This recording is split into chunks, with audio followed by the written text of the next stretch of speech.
Bonjour, très heureux de vous retrouver avec les fines lames de la presse internationale. Bonjour Monsieur Philippe Turle. Bonjour Christophe. Bonjour Mustapha Tossa. Bonjour Christophe. Bonjour Delphine de Nuit. Bonjour. Et bonjour Anna Navarro-Pedro. Bonjour Christophe.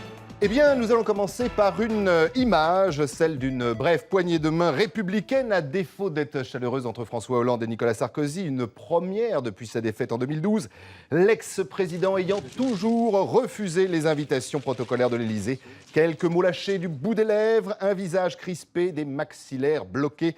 Reste cette question, mes amis, pourquoi changement de statut, de stature, de positionnement stratégique? Je vous propose un élément de réponse, ça se déguste.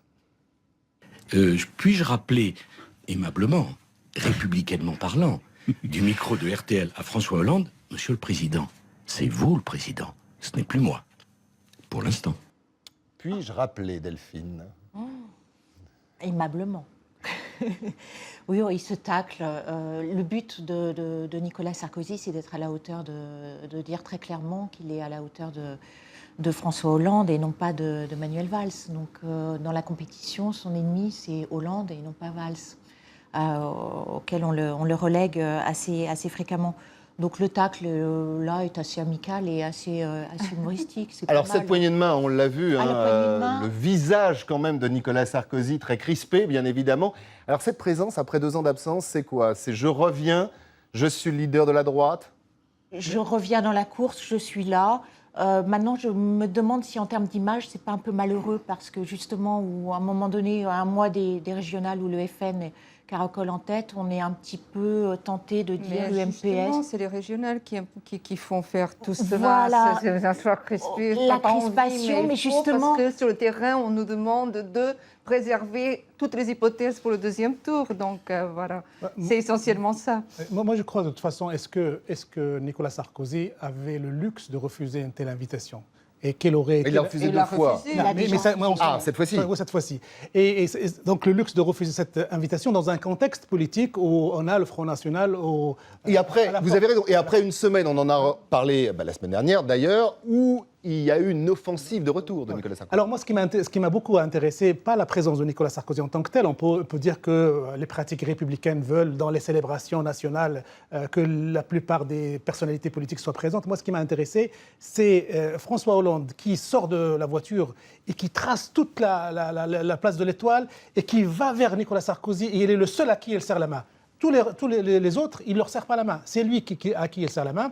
Et cet instant-là, je ne sais pas, est-ce que c'est à mettre... Il désigne quoi, son adversaire? Oui, c'est à mettre à l'avantage de Nicolas Sarkozy ou à l'avantage de François Hollande. Mais en tout cas, c'est cette éternité de secondes qui fait que François Hollande se dirige vers Nicolas Sarkozy. Mais il se dit, Philippe, que pour François Hollande, le meilleur adversaire, c'est Nicolas Sarkozy. Donc cette poignée de main dont nous parle Mustapha, c'est quoi? Je désigne mon adversaire? Oui, il On désigne, est déjà mais- en 2017? Il désigne, mais je pense que honnêtement, l'un a besoin de l'autre en ce moment, pour la raison suivante. On se rappelle tous en 2012 quand Nicolas Sarkozy est parti de l'Élysée, François Hollande l'a pas accompagné jusqu'à la voiture et ça a fait énormément de bruit.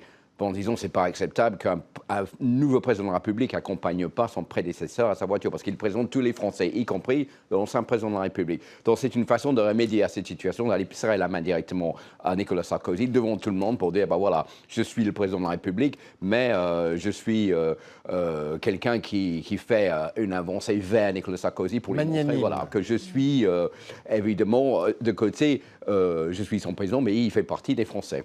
Ça, c'est une première chose. Deuxième chose, Nicolas Sarkozy a besoin de se montrer parce qu'il veut être le candidat de la droite. Il veut gagner la primaire. Il est en difficulté pour gagner la primaire. Il est face surtout à Alain Juppé, donc il a besoin de se montrer. Dont Il a d'ailleurs besoin les d'être là. derniers sondages Je- le placent en Je tête pense que aujourd'hui c'est chez un les calcul Français. politique de sa part pour être là. Et le troisième chose, c'est que François Hollande, même s'il ne dit rien, il a peur de la montée du Front National lors des régionales. Donc s'il se Et il a peut-être monte peur aussi avec... d'Alain Juppé, effectivement. S'il se monte avec Nicolas Sarkozy un peu solidaire en disant voilà, nous sommes peut-être adversaires, mais je lui serre la main quand même pour lui être sympathique, ça veut dire qu'on fait front commun contre le Front National, donc il faut voter pour soit la droite, soit la gauche pour empêcher le Front National de gagner. Donc il y a 3 raisons pourquoi, à mon avis, il est allé se précipiter pour serrer la main Et de ça Nicolas risque Sarkozy. de desservir tous les deux. Parce Bah que oui. tous les deux ont vraiment une piètre image image dans l'opinion publique en France. Donc c'est assez intéressant. Je ne suis pas tout à fait d'accord en ce qui concerne Nicolas Sarkozy. Peut-être image, peut-être pas pour lui. François Hollande, c'est sûr, mais il est en train de monter quand même un petit peu dans les sondages. Oui. Le rectus de la maxillaire, ça, c'est quelque chose. Mais la question est de savoir est-ce qu'il le faisait parce qu'il avait de la haine à l'égard de François Hollande ou c'est simplement des réactions naturelles de Nicolas Sarkozy. Je crois qu'il avait changé. Non, ça prouve qu'il n'a pas changé. Bien, alors, pour revenir au sens, à la signification politique d'un tel geste, évident, ça donne un vrai coup de main à Nicolas Sarkozy dans les primaires. Tout ce que fait Nicolas Sarkozy aujourd'hui. Oui, parce que d'ailleurs, les médias nous-mêmes, voilà, tout ce que fait Nicolas Sarkozy aujourd'hui, son objectif, c'est de gagner haut la main la primaire à droite. Et il sait très bien que s'il gagne les primaires à droite, le boulevard peut être ouvert vers le retour à l'Élysée. Le vrai obstacle, c'est moins l'élection présidentielle en tant que telle que les primaires qui l'attendent. Alors, cher Mustapha, chers téléspectateurs, il y a peut-être un gros caillou dans la chaussure de Nicolas Sarkozy et je vous propose de découvrir justement ce gros caillou. Si Alain Juppé n'était pas choisi par cette primaire, si les Français se trouvaient devant un choix qui serait François Hollande, Nicolas Sarkozy ou Marine Le Pen, alors, pour moi en tout cas, je ferais face. Voilà qui est dit, et alors clairement dit quand même. Mais la question, que pèse en ce moment François Bayrou dans l'échiquier politique français quand on sait que le gouvernement socialiste est en train de mener une politique, sinon de droite, du moins centriste. Donc il n'a plus d'espace pour exister. Il a un espace médiatique parce que France 2 a bien voulu le lui donner. Mais dans la réalité de l'échiquier politique, depuis un certain temps, les centristes n'ont plus aucune voix au chapitre, juste pour faire la pointe pour les Républicains. Oui, mais même s'il pèse 1, 2, allez, 3% à la présidentielle, ça sera toujours 1, 2, 3% en moins pour Nicolas Sarkozy dans un premier tour qui va se jouer difficilement. Qui très apprécié François Bayrou, même s'il n'a jamais gagné le présidentiel. Même, je pense qu'il le sait qu'il n'a aucune chance de gagner, même s'il devient candidat. Non, mais moi, je me souviens de Taubira qui n'avait aucune chance de gagner. Oui, mais il peut quand même causer des dégâts, il peut quand même causer des dommages pour certains candidats. Donc, évidemment, c'est un grand coup de pouce pour Alain Juppé. Et donc, on verra bien quel poids ça aura sur le choix des militants républicains pour voter ou pour Nicolas Sarkozy ou pour Alain Juppé. Mais ça peut aussi avoir des répercussions, Delphine, sur les primaires, tout simplement. Oui. S'il y a des primaires ouvertes... À droite. À droite. À droite, oui. Il y aura Merci de préciser, Mustapha. Il y aura des primaires ouvertes, je pense, à droite, ça c'est une évidence. Maintenant, la problématique, elle est plutôt de se demander comment va se positionner Nicolas Sarkozy face à Alain Juppé. Alain Juppé a fait le choix du centre. Nicolas Sarkozy, à l'heure actuelle, a fait le choix plutôt la droite dure. À un moment donné, il va falloir qu'il rassemble. Et là, je pense que la phrase de François Bayrou, justement, à la fin de cette émission de France 2, avec tout le teasing qu'il a fait pendant l'émission, c'était de dire « je serai toujours là au cas où il y aura où je pourrais me positionner, où il y aura une position centriste, une voix qui pourra se faire entendre. » Maintenant, comme disait Philippe, ce que je ne comprends pas, c'est qu'en effet, Bayrou a très peu de poids politique, même les 2-3%, et je ne pense pas que les Français aient envie, d'ailleurs on le voyait à la fin de l'émission avec les statistiques données, on n'est pas très envie de voter pour cet ancien ministre de l'Éducation qui n'a pas fait grand-chose, comme on l'a rappelé pendant l'émission. Il peut toujours vraiment grappiller la petite marge nécessaire à... C'est rare que les élections, quelles que soient les élections, se jouent à 5% quand même. Hein, on est toujours à la marge, à la virgule près. Par contre, François Bayrou peut participer dans une campagne électorale ouverte à rappeler ce qu'était Sarkozy dans les années avant et à souligner une vérité comme quoi Sarkozy n'a pas changé et donc à alimenter la sarcophobie qui existe toujours et qui va être un obstacle pour Nicolas Sarkozy. Ça peut être un danger pour Sarkozy par le simple fait que si Bayrou n'est pas candidat, il aura peut-être plus de poids et plus de pouvoir de persuasion sur les gens qui hésitent entre Nicolas Sarkozy d'un côté et Alain Juppé de l'autre. Alors, pendant ce temps-là, on va revenir sur les Champs-Élysées, pas de poignée de main. Il y en a un qui s'est organisé, un sacré bain de foule, bien évidemment totalement improvisé, pendant que ses collègues ministres, eux, étaient remontés, vaqués en voiture. Emmanuel Macron, monsieur Macron, La star de la semaine, la coqueluche des médias. Alors du Macron, il y en a eu partout, bien évidemment, dans toutes les radios. Il y en a bien évidemment à la une du Parisien Magazine. Il y a eu Europe 1, 3 heures. Il a même fini par rire avec l'humoriste Nicolas Canteloup. Comme l'ont écrit certains de nos confrères, l'homme qui ringardise Manuel Valls, mais aussi le ministre de la Réforme virtuelle. Et comme on dit dans le Nord, Macron le grand diseux, mais le petit faiseux. Il y a aussi cette une de Marianne où on voit Emmanuel Macron avec un gros melon. Tiens, en parlant du Nord, on va se souvenir de 2-3 choses. Écoutez. Macron, comment vous dire, ras-le-bol. Voilà, ras-le-bol. Voilà, c'est le ministre de l'économie. Il faut qu'il mette tout son énergie, qui est grande, et sans doute ses talents, à accélérer la croissance et l'emploi.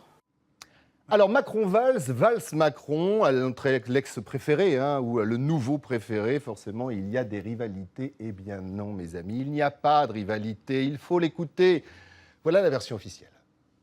Il n'y a aucune rivalité. J'ai déjà eu l'occasion de le dire, Emmanuel Macron, comme d'autres dans ce gouvernement, mais est un talent, est un atout pour le gouvernement que je dirige.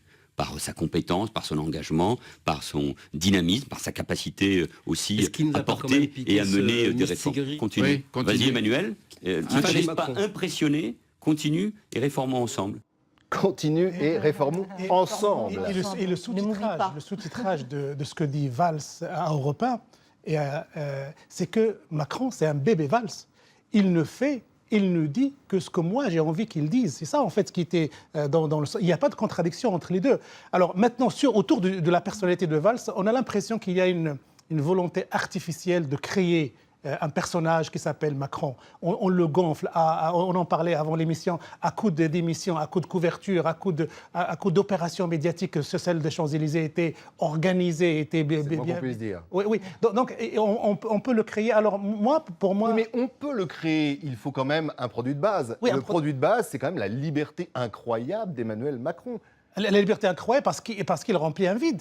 Parce que depuis un certain temps, ni François Hollande, ni Manuel Valls n'apportent des réponses aux interrogations des Français. Lui, à sa manière, il les apporte. Mais de manière on le laisse adroite. les apporter ou oui, pas on l'envoie au turbin, on l'envoie au front en espérant qu'il se brûle aussi les ailes, d'une phrase malheureuse. Manque de bol. C'est déjà arrivé, et à chaque fois, il a été repêché quand même. Exactement, mais là... Parce que le coup de gueule de Martine Aubry qu'on a écouté, ça faisait suite quand même à une sacrée bévue sur les fonctionnaires. Moi, ce que je voulais souligner, une idée que je voulais souligner, c'est que le principal miracle de Emmanuel Macron, c'est d'avoir réussi à faire oublier Arnaud Montebourg, son prédécesseur, qui était une grande gueule, qui était une star des médias, qui captait la lumière comme personne. Mais il y en a un qui partait quand même dans la gauche de la gauche, l'autre qui dit sur la couverture du Parisien Magazine, si mes souvenirs sont bons, je suis libéral, oui, et j'assume. Mais en quelques mois, il a réussi ce miracle de le faire oublier. Alors moi, personnellement... ça, c'est pas un miracle, tout là, c'est une posture politique. Mais moi, juste un petit mot sur Emmanuel Macron. C'est pas quelqu'un qui a un charisme politique. C'est pas quelqu'un qui a un verbe politique qui porte. Quelqu'un qui a une posture qui épouse l'époque. Ils disent que ce que certains ont envie d'entendre, il ne peut pas tenir un langage de gauche parce que ça fait has-been. Il essaie de tenir un langage moderniste et ça a l'air de plaire à un certain nombre de Français. Eh bien, on va en débattre juste après le journal et vous verrez, on reparlera de Clémenceau.